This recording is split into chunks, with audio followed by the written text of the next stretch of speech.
Dans le paysage religieux américain, un phénomène attire depuis plusieurs décennies l'attention des médias, des sociologues et des croyants, celui des méga-églises. Ces structures, rassemblant chaque semaine des milliers, voire des dizaines de milliers de fidèles, possèdent des bâtiments immenses, des moyens technologiques impressionnants et une influence considérable, parfois à l'échelle internationale. Elles se présentent souvent comme des lieux dynamiques, modernes, capables de répondre aux besoins spirituels d'une société en quête de sens.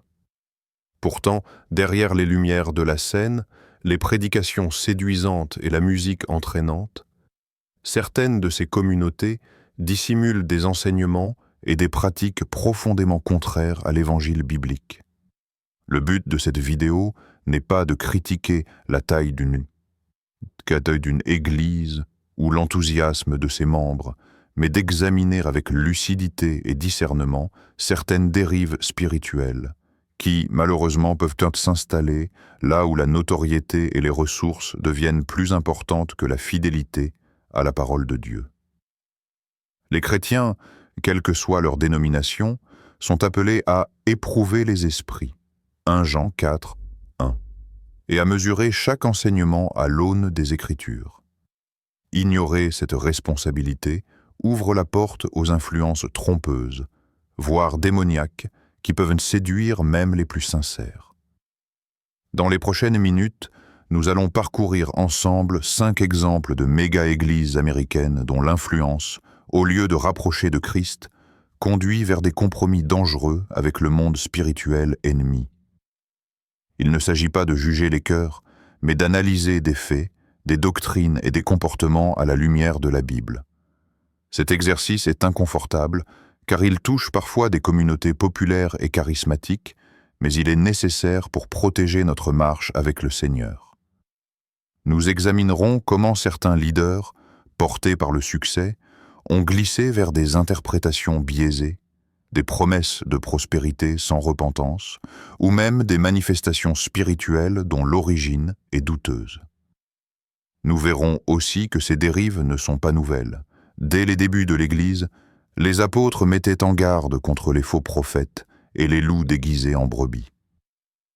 Le danger réside dans le fait que, sous une apparence chrétienne, des influences étrangères à l'Esprit de Dieu s'infiltrent, séduisent et divisent. Si tu es disciple de Jésus-Christ, cette enquête doit t'encourager à approfondir ta connaissance de la vérité, afin de ne pas te laisser ébranler par des prédications flatteuses ou des spectacles religieux. Comme le dit l'apôtre Paul, « Retiens ce qui c'est bon, abstiens-toi de toute espèce de mal. » Thessaloniciens 5, 21, 22. Avant de citer des noms ou de détailler des situations, il est essentiel de préciser sur quels critères repose notre évaluation. L'objectif n'est pas d'attaquer des personnes ou de semer la discorde, mais de fournir un cadre biblique clair pour discerner si une église, quelle que soit sa taille, marche réellement dans la vérité. Les méga-églises ne sont pas mauvaises en soi, mais elles concentrent souvent un pouvoir et une influence qui peuvent facilement dériver si elles s'éloignent des fondements de la foi. Le premier critère est la fidélité doctrinale. Tout enseignement doit être en accord avec l'ensemble des Écritures, et non basé sur des versets isolés sortis de leur contexte pour soutenir une idée séduisante. L'apôtre Paul avertissait déjà, « Même si nous-mêmes, ou un ange du ciel, vous annoncez un autre évangile que celui que nous vous avons prêché, qu'il soit anathème. » Galates 1, 8. Une église qui minimise la croix, la repentance ou la sainteté pour mettre l'accent sur des messages purement positifs ou motivants s'éloigne du cœur de l'évangile. Le deuxième critère est la nature des manifestations spirituelles.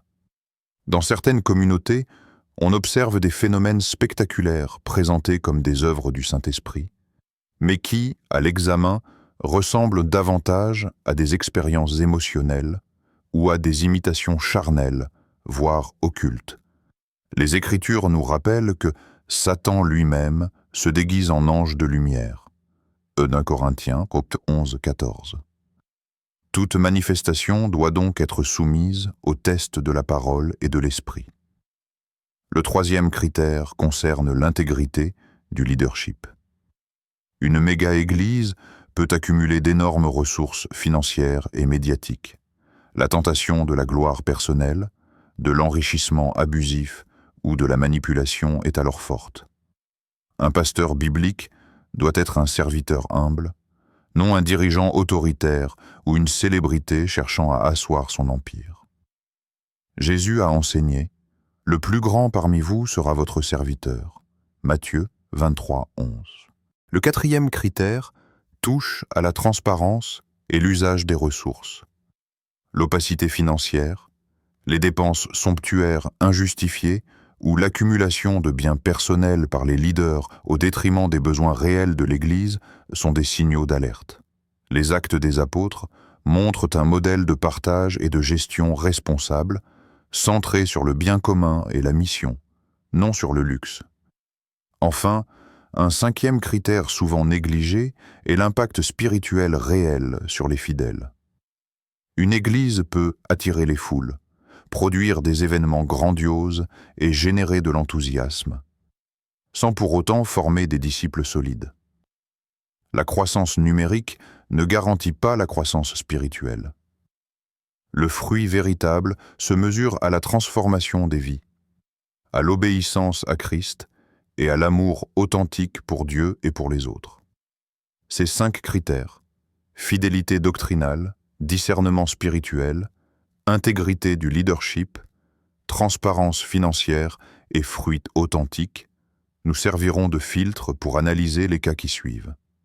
Ils ne sont pas exhaustifs, mais ils suffisent à mettre en lumière les dérives les plus préoccupantes. C'est avec ce cadre, et non sur la base de rumeurs ou de ressentis personnels, que nous allons maintenant examiner 5 méga-églises dont l'influence doit être évaluée avec prudence. Méga-église, NDGIN, New Horizon Church. La lumière jaillit d'un coup, comme un soleil artificiel, révélant une mer de visages serrés les uns contre les autres.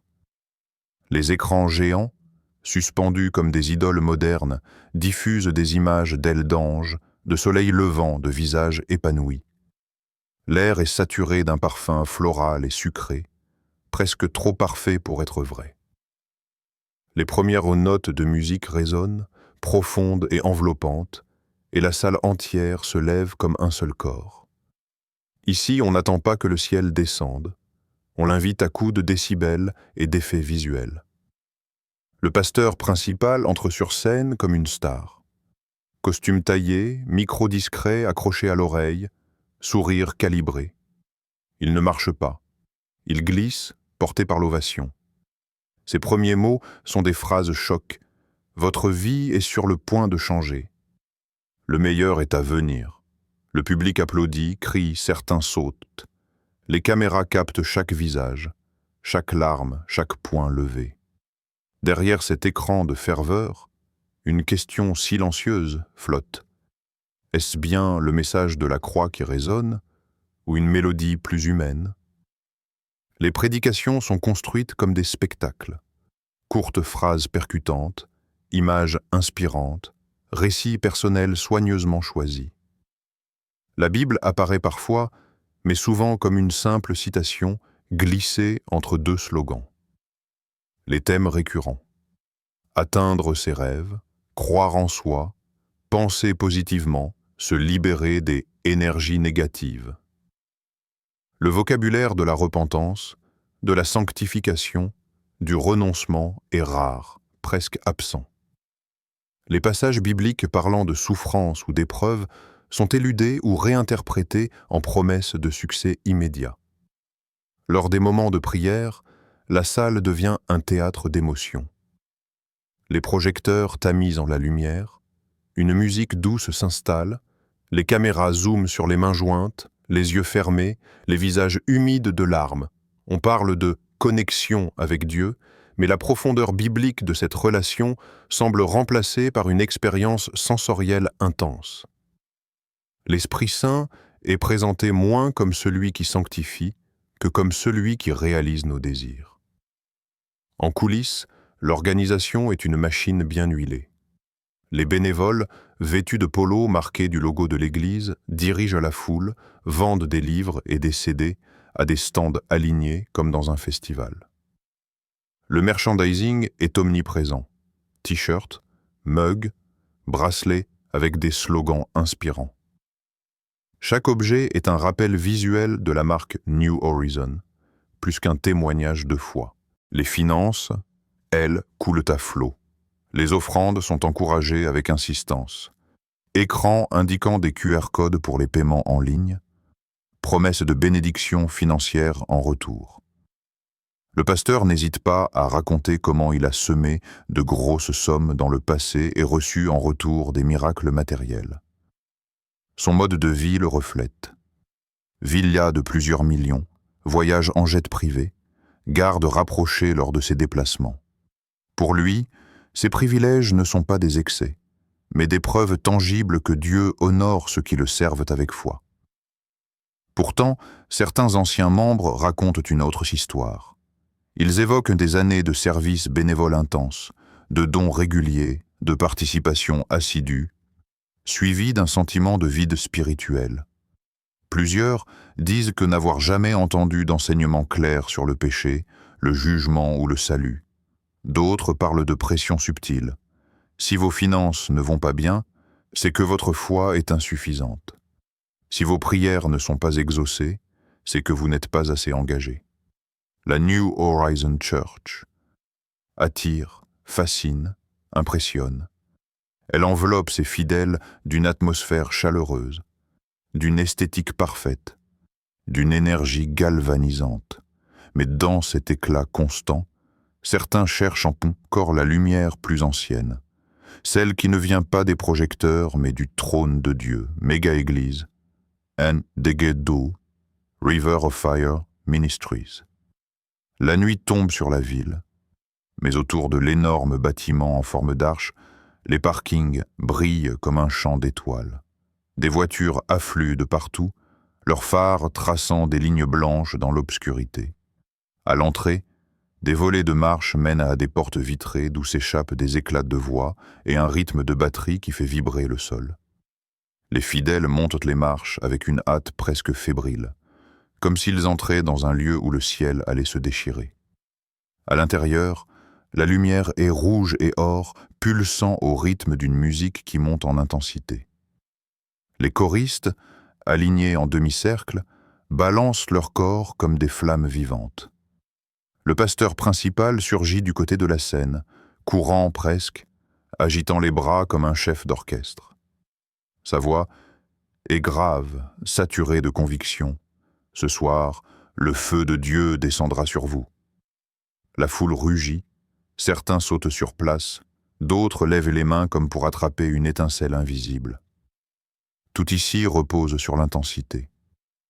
Chaque prière est criée. Chaque déclaration ponctuée par une explosion sonore, chaque geste amplifié par un jeu de lumière. Les caméras tournent autour du pasteur comme dans un clip musical, capturant les visages en larmes, les corps qui tombent, les mains tremblantes. L'air est chargé, presque lourd, comme si la ferveur collective avait sa propre gravité. Les nuits de réveil sont le cœur de cette église. On y promet guérisons instantanées, délivrances spectaculaires, percées financières miraculeuses. Les prophéties fusent depuis la scène. Tu vas recevoir cet emploi avant la fin du mois. Ton compte bancaire va se remplir. Dieu te donne une maison cette année. La salle explose à chaque promesse. Des cris de joie résonnent, certains tombent à genoux. Mais dans cet océan de déclarations, la parole écrite est rarement ouverte. Les versets, quand ils apparaissent, sont projetés sur écran, sortis de leur contexte, réduits à un slogan qui confirme la prédiction du moment. Les témoignages sont instantanés. Un homme affirme que ses douleurs ont disparu. Une femme dit qu'elle sent le feu dans ses mains. Aucun suivi, aucune vérification, juste l'enchaînement rapide vers le prochain miracle. Les assistants circulent avec des couvertures pour recouvrir ceux qui s'effondrent, pendant que la musique reprend de plus belle. En dehors des cultes, l'organisation s'étend comme une toile d'araignée. Des équipes de guerriers de prière sillonnent les quartiers pour inviter aux événements, promettant un contact direct avec la puissance divine.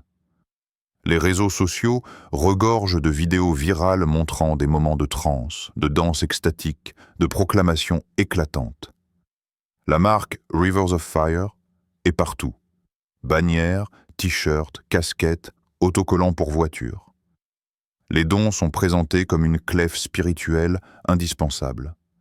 Les enveloppes circulent plusieurs fois par service. Des QR codes clignotent sur les écrans pour permettre un transfert immédiat. On explique que semer une grosse offrande, c'est comme jeter un tronc dans un brasier. La flamme monte plus haut. Ceux qui donnent témoignent publiquement, encouragés par le pasteur. Ceux qui hésitent sont invités à oser un pas de foi. Dans les coulisses, le leadership fonctionne en cercle fermé. Les décisions se prennent à huis clos et contester un choix est perçu comme résister à l'esprit. Les leaders sont honorés presque comme des prophètes bibliques, leurs paroles rarement remises en question. Les fidèles les appellent hommes de Dieu ou femmes de feu, et certains se disent prêts à suivre chaque directive sans poser de questions.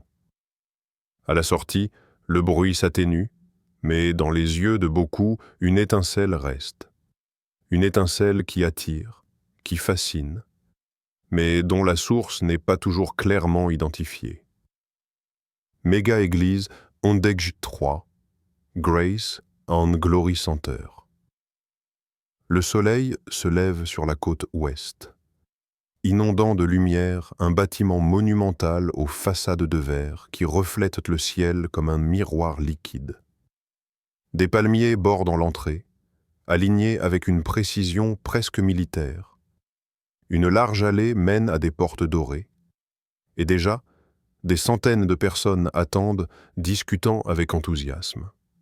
Des bus entiers arrivent de villes voisines, déversant leurs passagers dans un flot continu. L'air est chaud, mais l'attente est chargée d'anticipation. À l'intérieur, la salle s'ouvre comme un amphithéâtre futuriste. Les gradins s'élèvent haut, encerclant une scène circulaire où trône un pupitre transparent. Des écrans 360 degrés diffusent des images de champs verdoyants, de cascades, de visages souriants. Les premières notes d'un orchestre live se mêlent à une chorale vêtue de blanc, chantant des refrains entraînants. La lumière caresse chaque visage, créant une atmosphère de paix et de promesse. Le pasteur entre, vêtu d'un costume clair, saluant la foule avec un sourire paternel. Sa voix est douce, rassurante, mais ses mots frappent comme des flèches d'or. Dieu ne vous veut ni pauvre, ni malade, ni triste. Aujourd'hui, nous allons activer la bénédiction qui vous appartient déjà.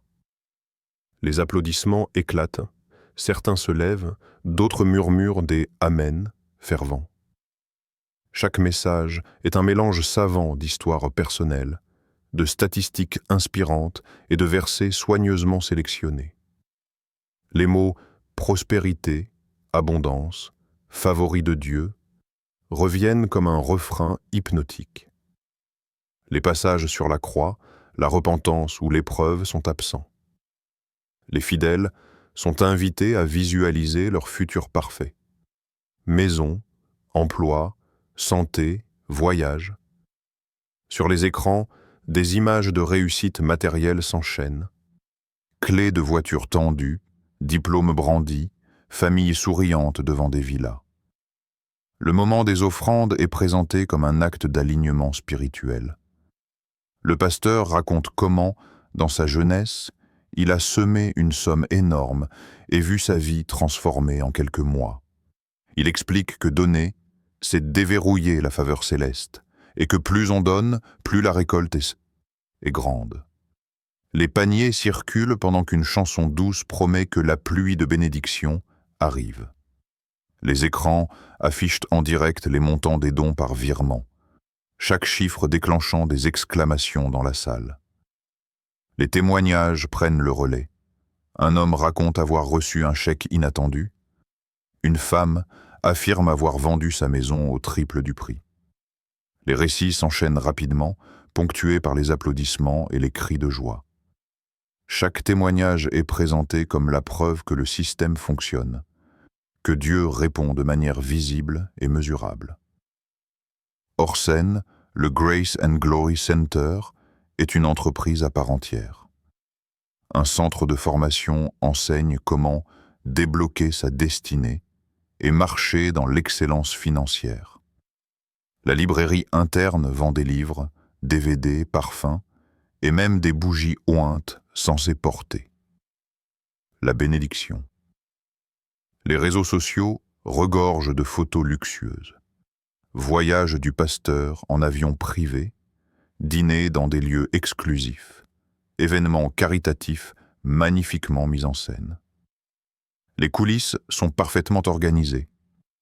Une équipe média, un département marketing, un service partenaire d'alliance, réservé à ceux qui donnent au-dessus d'un certain montant. L'accès aux rencontres privées avec le pasteur est présenté comme un privilège spécial pour les donateurs de foi. En fin de culte, alors que les lumières s'atténuent et que la foule se disperse, les slogans résonnent encore. Vous êtes faits pour régner. Votre saison de gloire commence maintenant. Sur le parking, les conversations s'emplissent de projets, de rêves, de visions grandioses. Mais derrière ces éclats d'espérance, une question reste suspendue. Et si la gloire promise n'était pas celle dont parle l'Évangile? Méga Église, Andege 4, Global Faith Arena. La nuit est tombée, mais l'enceinte du Global Faith Arena brille comme une ville dans la ville. Un dôme colossal, coiffé d'une croix illuminée, domine l'horizon. Des projecteurs balayent le ciel, traçant des faisceaux visibles à des kilomètres. Les routes autour sont saturées de véhicules, guidés par des volontaires en gilets fluorescents. Chaque entrée est sécurisée par des agents au sourire figé, équipés d'oreillettes. À l'intérieur, l'espace est vertigineux. Un amphithéâtre circulaire pouvant contenir plus de 50 000 personnes. Les gradins montent jusqu'aux cieux. Et au centre, une scène pivotante reliée à 4 passerelles qui s'étendent dans la foule. Des écrans géants suspendus au plafond diffusent des images en ultra haute définition, captées par des caméras qui glissent sur des rails invisibles. Le son est parfait, chaque note de musique semblant vibrer jusque dans les os. Le culte commence avec une chorégraphie millimétrée. Danseurs, musiciens, chanteurs, tout s'enchaîne avec la précision d'un concert international.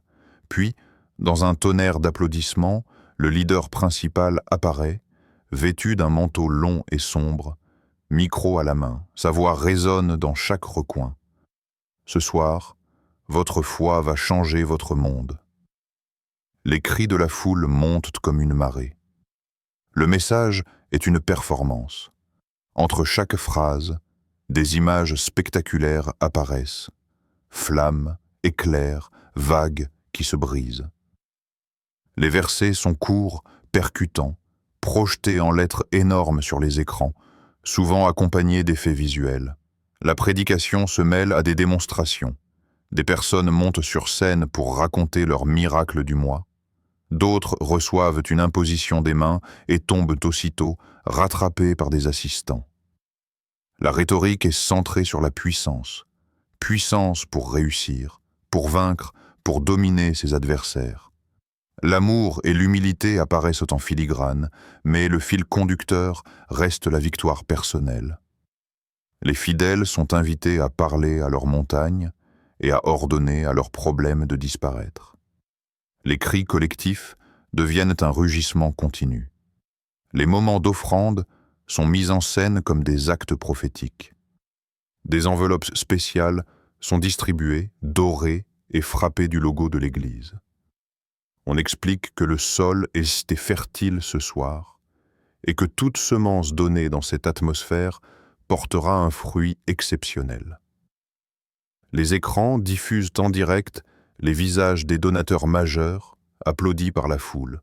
Les QR codes scintillent comme des étoiles, invitant à donner avant que la fenêtre céleste ne se referme. L'organisation est un empire. Studios de télévision, chaînes satellites, plateformes de streaming, boutiques officielles. Les programmes sont traduits en plusieurs langues et diffusés dans plus de 100 pays. Des séminaires VIP, payants, promettent un enseignement plus profond pour ceux qui veulent un accès direct au secret de la foi victorieuse. Dans les coulisses, tout est chronométré. Chaque apparition du leader est calculée pour maximiser l'impact émotionnel. Les assistants de scène communiquent par signaux lumineux. Les caméras ne filment jamais un moment faible.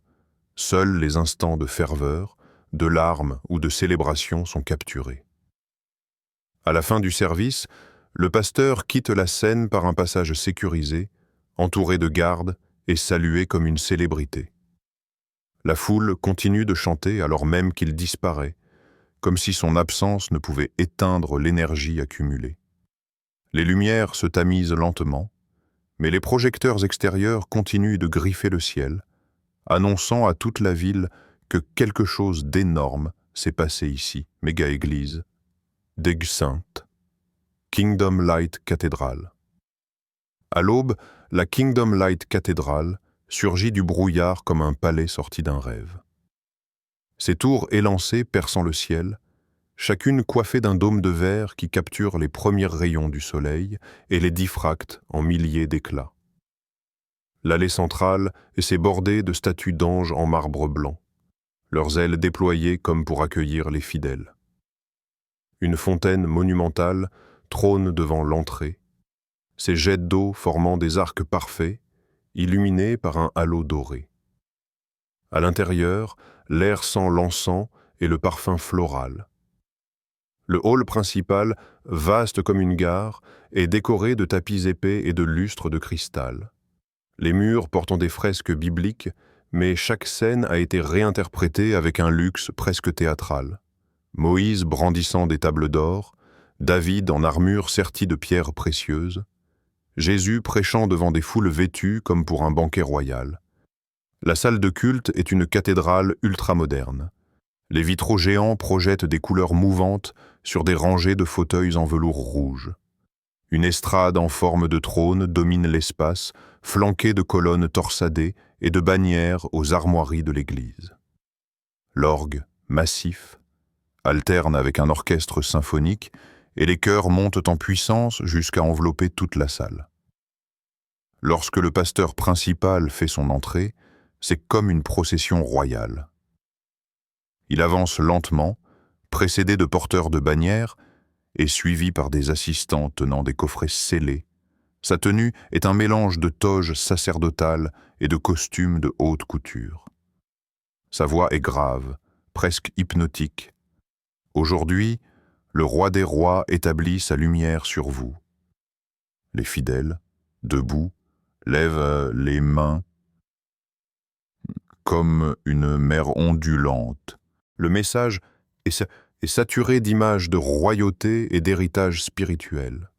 Il parle de trône, de couronne, de territoires à conquérir. La foi est décrite comme une arme et une clé de palais. Des textes bibliques sont cités, mais toujours filtrés à travers la métaphore du règne personnel. L'appel est clair. Vivre comme des souverains dans ce monde, signe visible d'un royaume invisible. Les moments de don sont traités comme des cérémonies d'investiture. Les enveloppes sont déposées sur l'estrade comme des offrandes devant un trône. On appelle les chevaliers de la lumière, les plus généreux donateurs, à s'agenouiller pour recevoir une prière d'onction spéciale. Chaque acte est filmé en direct et diffusé sur les écrans, avec des ralentis et de la musique dramatique. Autour du culte, tout respire l'opulence organisée. Boutiques de bijoux religieux en or massif, salles de banquet pour les invités d'honneur, services de voituriers pour les membres premium. Le site internet de l'Église présente des photos soignées du pasteur serrant la main de chefs d'État et participant à des conférences internationales sur l'influence chrétienne mondiale. La stratégie médiatique est sophistiquée. Émissions télé, podcasts, livres luxueusement reliés, voyages organisés dans des lieux bibliques, présentés comme des pèlerinages de gloire. Les réseaux sociaux montrent le pasteur dans des jets privés, entouré de personnalités influentes, ponctuant chaque image d'un verset sur la royauté divine. En quittant la Kingdom Light Cathedral, les fidèles traversent à nouveau la grande allée bordée d'anges. Le soleil est haut désormais, et les dômes de verre étincellent comme des couronnes célestes. Les conversations parlent de destinées à accomplir, de territoires spirituels à posséder. L'architecture, la liturgie, le langage, tout semble conçu pour graver dans les esprits une seule idée. Vous êtes nés pour régner. 5 lieux, 5 visages, 5 atmosphères, mais un même frisson, discret et persistant, qui traverse les coulisses. Des écrans géants, des voix charismatiques, des foules galvanisées. Chaque méga-église déploie son univers comme un film à gros budget. Décors grandioses, chorégraphie impeccable, discours calibrés pour capter, séduire, retenir. Les mots sacrés se mêlent à des images de puissance, de victoire, de royauté. L'écriture devient slogan, le culte devient spectacle. Dans ces temples de lumière et de son, le temps se distorde. Les regards se fixent sur un homme ou une femme au centre, éclairés d'une auréole artificielle. L'intimité avec Dieu semble médiée par des effets spéciaux. Les miracles se montrent sur écran, les cris s'accordent à la musique, les offrandes s'élèvent comme des actes publics de foi et de loyauté. La ferveur est réelle, mais elle est canalisée, orchestrée, scénarisée. Les architectures racontent la même histoire. Grandeur, gloire, domination visuelle. Les messages, malgré leurs différences de ton, reviennent sur des thèmes récurrents. Succès matériel, victoire personnelle, influence mondiale. La foi se mesure en conquête visible, en possession tangible, en titre spirituel. Ce n'est pas seulement une question de style ou de taille, c'est une atmosphère. Une façon de placer la lumière sur l'homme plutôt que sur celui qu'il prétend servir. Une manière subtile de transformer l'adoration en adhésion, la vérité en performance, la générosité en transaction. Les 5 portraits ne sont pas des copies conformes, mais leurs échos s'entrelacent comme les variations d'un même motif. Et dans ce chœur de voix, au milieu de la musique, des projecteurs et des cris de triomphe, une question flotte, presque inaudible, mais insistante. Les images restent. Les dômes de verre scintillant comme des couronnes célestes. Les foules debout, bras levés, hypnotisées par une voix au centre. Les mots « victoire »,« royaume »,« destin » résonnant sous les voûtes comme des mantras. Les caméras, toujours prêtes à capturer l'instant, façonnant une mémoire collective où le charisme prend parfois la place de la croix. Ces méga-églises, par leur puissance visuelle et leur maîtrise de la narration, construisent un univers total. Tout y est pensé pour plonger le fidèle dans un fleuve d'émotions, de symboles et de promesses. Mais dans cette immersion, il est possible de perdre la distinction entre la foi authentique et l'attraction magnétique de l'homme au centre. Le danger n'est pas toujours dans ce qui est dit, mais dans ce qui est sous-entendu. Dans l'élévation subtile d'un modèle terrestre de succès au rang de vérité divine. Dans la mise en scène où le spectateur oublie qu'il est disciple. Dans la générosité qui devient un billet d'entrée pour une bénédiction promise. Les 5 portraits esquissés sont des avertissements visuels autant que spirituels. Des rappels que la lumière peut aussi aveugler, que le parfum peut masquer une autre odeur, et que le tonnerre de l'applaudissement peut couvrir une voix plus douce.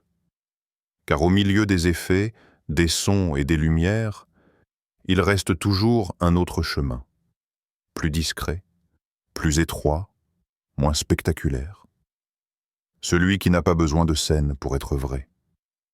Celui qui n'exige pas d'ovation pour transformer un cœur.